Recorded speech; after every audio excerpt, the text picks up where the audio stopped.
There is a reason strong ideologies end up ruling alone. National Socialism, Italian Fascism, Soviet Communism, Chinese Communism.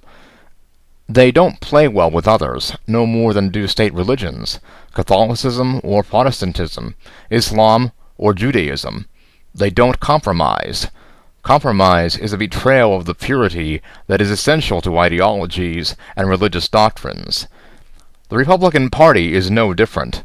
As Paul Krugman observed on July 15, 2011, quote, "The modern GOP fundamentally does not accept the legitimacy of a democratic presidency," unquote. Being infected by ideals of both political and religious purity, they are especially poorly placed to function in a multi-party system of government. It's like trying to cram the proverbial square peg into a round hole. In a modern, pluralistic, liberal democracy like the United States, there must be compromise for government to function. A free exchange of ideas, debate on the issues, arguments, sometimes vehement, but in the end, compromise. Compromise is what keeps democracy working. Compromise is what gave us the United States Constitution. If our current crop of Republicans had been at the Constitutional Convention in 1787, we would have no Constitution today, and that's a point they seem not to understand. It took a lot of give and take, not one individual or group dictating to another, to forge that all-important government.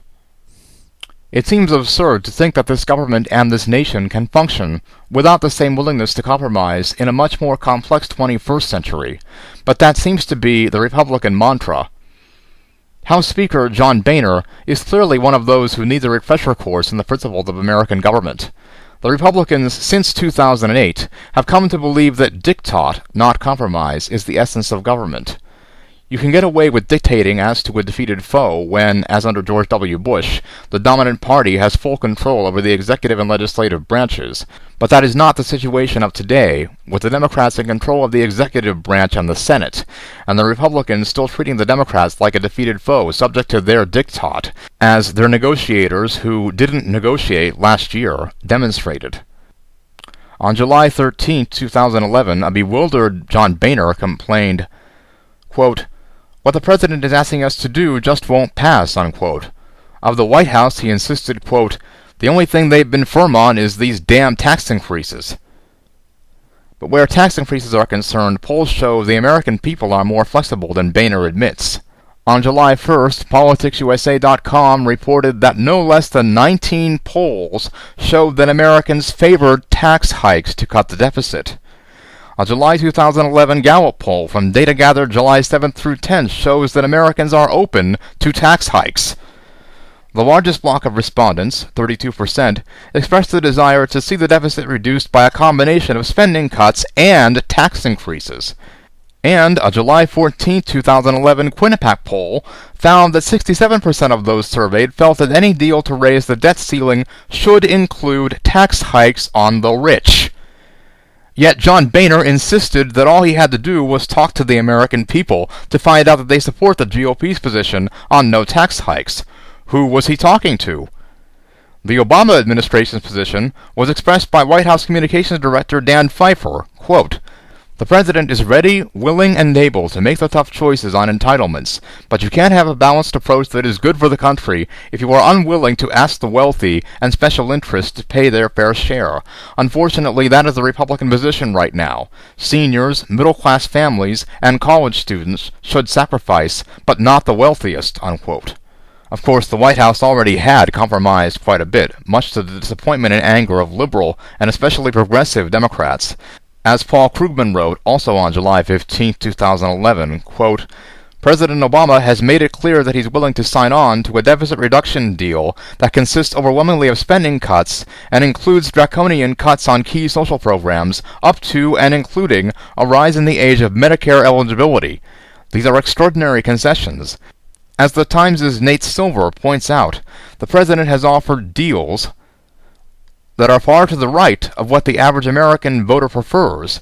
In fact, if anything, they're a bit to the right of what the average Republican voter prefers," unquote. This willingness to compromise seemed to have thrown John Boehner for a loop last year. Expressing his frustration to reporters, Boehner made a strange complaint. that the White House was being too flexible in its negotiations. Quote, "Dealing with them the last couple months has been like dealing with Jell-O. Some days it is firmer than others. Sometimes it's like they've left it out overnight," unquote. But flexibility is how negotiations work. It's the essential ingredient to compromise.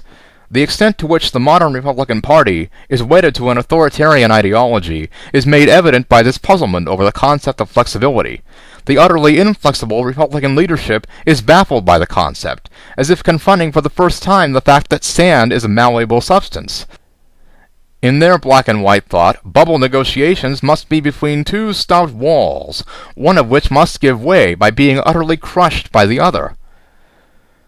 What is especially troubling is that the Republican leadership in the House continues to believe, against all the evidence, that they still have the backing of the American people. But they never had a mandate. They lost the presidential election in 2008, and they failed to take control of the Senate in 2010. Control of the House is not a mandate. While John Boehner said he didn't want to see the government default, quote, "Nobody wants to go there because nobody knows what's going to happen. It's a crapshoot," unquote. He also insisted that, quote, "The American people want us to hang tough," and added that the White House knows, quote, "they're not winning this argument." No need to compromise when you insist the American people don't want you to, and when you believe you'll win the argument. Why give away anything under those circumstances? Hitler had chances to end World War II early and reap a different outcome, but he was so sure of his own rightness, the support of the German people, and his own inevitable and complete victory, that he shrugged aside all possibilities of a negotiated settlement.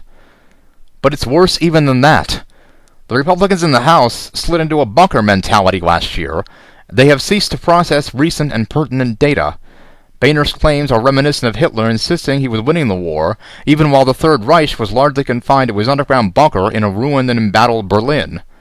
Bush is gone. His short-lived era of just a few short years ago is history, just as for Hitler in 1945 the Third Reich was history. When the Republicans lose again in 2012, the cognitive dissonance they suffered in 2008 will be multiplied, on an order of magnitude. You'll need to read Sheep's Entrails or Powers Beyond Human Understanding to see the Republican Party of 2013. But you can bet your last dollar, if you have any left by then, that there will be lots of blame being tossed around, and none of it at themselves.